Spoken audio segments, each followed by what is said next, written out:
Hello and welcome. This is Gist Nigeria. Coming up, contaminated petrol. Experts hold authorities to account, advocate that victims should be compensated. Also, standing tall. Amputee defies social limitations, shares inspiring story of resilience. Plus, combating malaria. Volunteers in Tanzania join community-based research to keep disease at bay. And my name is Dolapo Ojelabi. Check me out. The architect using his platform to empower the visually impaired.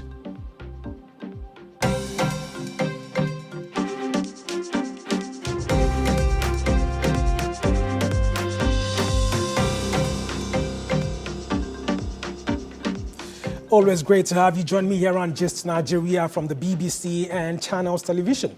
And on the program, we look at the stories making the rounds online. I am Wale Fakile. Our top story this week. Now, the news that contaminated premium motor spirit, otherwise called petrol, was in circulation started like a rumor online until authorities confirmed it. Long queues resurfaced at petrol stations across the country, and while authorities say they are investigating how it got into Nigeria, conversations on social media were largely about how the dirty fuel had allegedly damaged people's vehicles and other machineries. In this report, Gist Nigeria's Aneta Felix speaks to some of the voices calling for compensation and what needs to be done to address the situation. I wonder why we have this kind of things recorded. For about 2 years now, it's been fine. I'm supposed to be at work right now. I cannot work. I have to look for fuel up and down. In the first week of February, videos like these circulated on social media. Tales of Nigerians with damaged car engines and machinery after buying petrol at fueling stations across the country made national headlines. Here's how government responded. Limited quantity of petroleum product PMS, commonly known as petrol, with methanol quantity above Nigerian specification, was discovered in the supply chain. To ensure vehicular and equipment safety, the limited quantity of the impacted products has been isolated and withdrawn from the market. While the adulterated fuel caused engine damages, its withdrawal is causing fuel shortages, resulting in long queues at petrol stations. What really happened? Between January 4th to 19th, 2022, 5 vessels from Antwerp, Belgium, arrived in Atlas Cove Jetty, Lagos, Nigeria, with 90,000 metric tons of fuel. The fuel was supplied by Litashko, a Swiss company and major oil trader. It had been reportedly imported into Nigeria by the Nigerian National Petroleum Corporation, NNPC, through its supplier, Britannia U.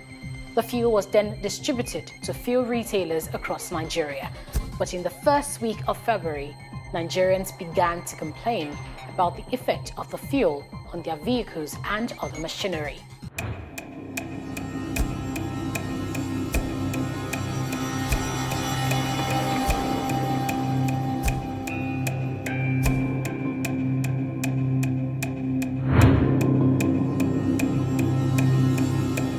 So what exactly was wrong with this batch of fuel?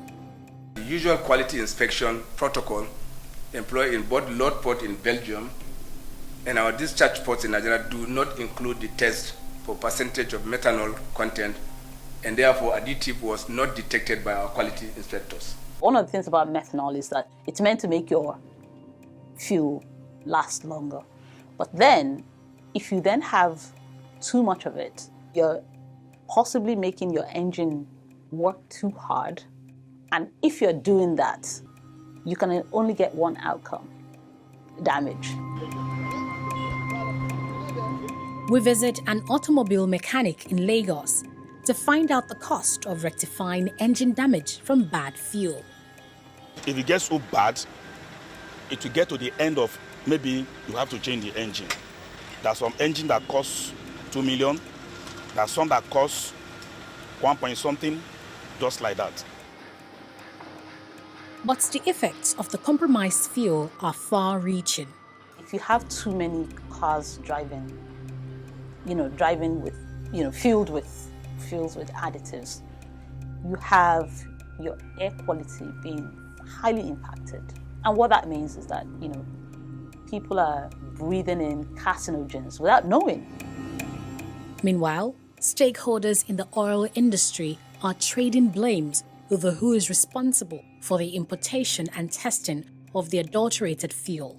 The Ministry of Petroleum calls out the NNPC and the Nigerian Midstream and Downstream Regulatory Authority. The NNPC blames its suppliers, who have since denied responsibility. In Nigeria, for example, there is no specification. There's no standard. I have it right here in my hand. The parts that are interesting is the level of methanol in the fuel, which in this situation is supposed to be nil. And then the level of sulfur is about 0.15% of sulfur. If those standards were followed, this problem will not happen. A 2020 report by Stakeholder Democracy, SDN, and a 2016 report by Swiss-based firm Public Eye indicated that regulatory failure on fuel specifications and lax importation standards encourage an illegitimate practice called blend dumping. This is a process where additives like sulfur, methanol, and benzene are blended in excess quantity into crude oil to increase volume and maximize profit. The report alleges that these overblended fuels are mostly exported to African countries as African quality fuel. What we actually found was that the official fuels were far worse quality than we could have ever imagined. It contained very high levels of toxic compounds, particularly benzenes, which are linked to cancer, and sulfur. In most cases, the sulfur levels in the official fuels were way above the official standards in Nigeria. As Nigerians across the country continue to bemoan the effect of the adulterated petrol, are there chances they could be compensated for their loss? In the 8 inalienable rights of the consumer, right to compensate when there is some form of guilt. And in this case, the Nigerian government is guilty. If an interest group wants to place a class action, I think the first place is to push the Consumer Protection Agency to say, well, based on your enabling legislation, we want you to take this issue up that have affected the majority of Nigerians. There will be a major investigation. Some people's vehicles must have also been damaged. That is also going to be taken into consideration. So we're creating a mechanism between FCCPC, the regulator, the NNPC, to figure out an appropriate mechanism for addressing demonstrated injury. Demonstrated injury meaning that credible, transparent, and evidence-based injury, and what the appropriate remedy should be. Time will tell whether or not victims will be compensated. However, what checks need to be in place to prevent a reoccurrence?